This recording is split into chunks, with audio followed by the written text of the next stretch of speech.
final knock.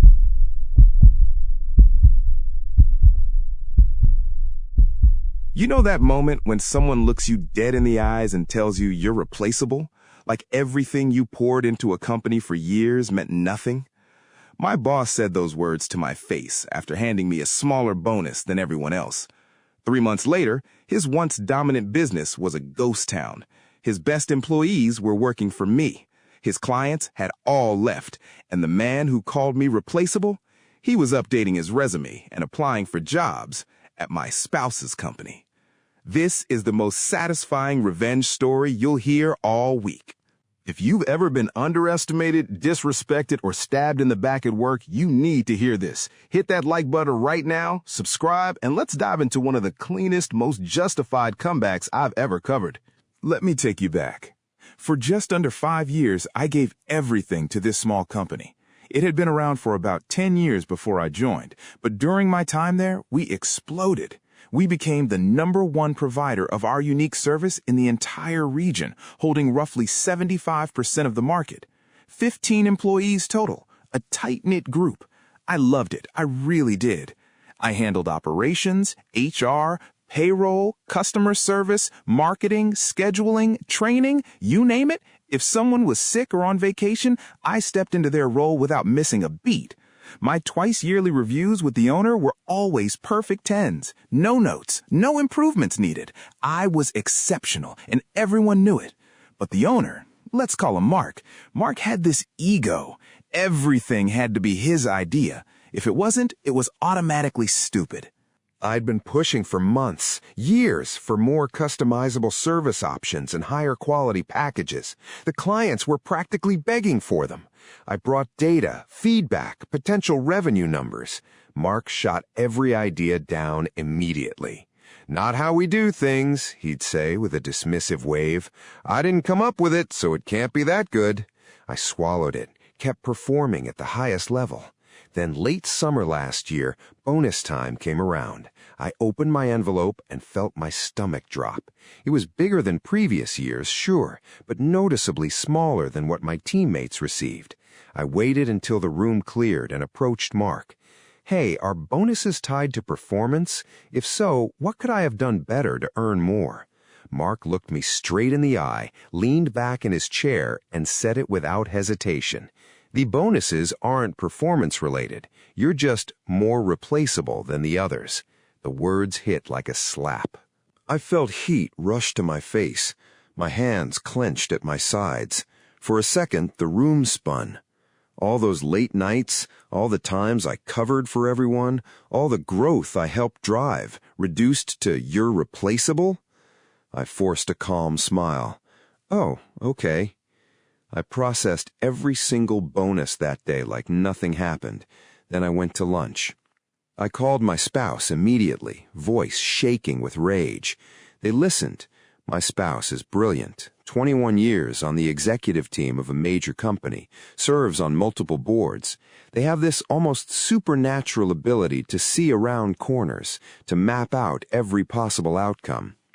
We talked for a long time. We decided together, don't quit in anger. We had a vacation already scheduled.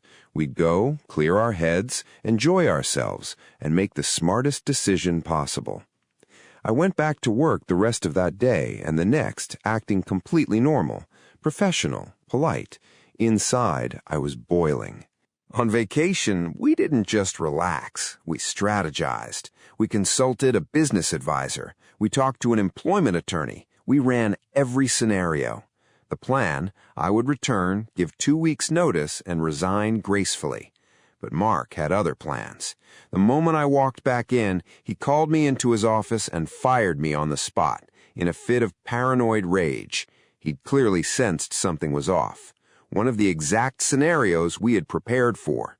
I was ready. I walked out with my head high, no screaming, no tears in front of him, just quiet dignity. And then I went to war. During those next couple of weeks, while still technically on the books, I started building my own company. Same core service, but better. More customizable options, higher quality results, everything I had begged Mark to let me implement. I knew the clients wanted it. I knew the market was starving for it. I kept quiet contact with a few people from the old team.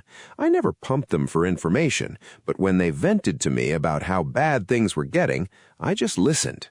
Service quality tanked, morale collapsed, clients started complaining loudly. The Google and Facebook reviews for the old company became a horror show, 1 star after 1 star. Meanwhile, I launched. Within weeks, clients started jumping ship to me. They wanted the better options. They wanted the higher quality. They wanted someone who actually listened. And then the employees started coming. 2 full-time and 1 part-time person had been hired to try to replace me at the old place. It wasn't enough. They were drowning. I hired several of my former teammates, the absolute best ones. They walked in on day 1 and performed at full speed, no ramp-up needed. The old company kept sliding. What was once the dominant player with 75% market share became a shell. Incoming work dried up completely. The quality kept dropping, which sent even more business my way in a beautiful, vicious cycle. Mark's entire retirement plan had been to sell the business. Now there was nothing left to sell. And then came the ultimate poetic justice. Over the weekend, my spouse casually mentioned something. You'll never believe who just applied for a position at my company. It was Mark. The man who called me replaceable was now sending his resume to my spouse's company, hoping for a job. I laughed so hard I almost cried. I turned to my spouse with a grin and said, "You should bring him in for an interview and let me sit across the table." All I'd say is, how replaceable am I now? My spouse, ever the voice of reason, shut that down immediately. No. But the fantasy was sweet. Imagine it. The once proud owner, the guy who thought he was untouchable, now scrolling job boards. His company, the one he built over 15 years, reduced to nothing in a matter of months. His best people gone, his clients gone, his reputation in the industry trashed.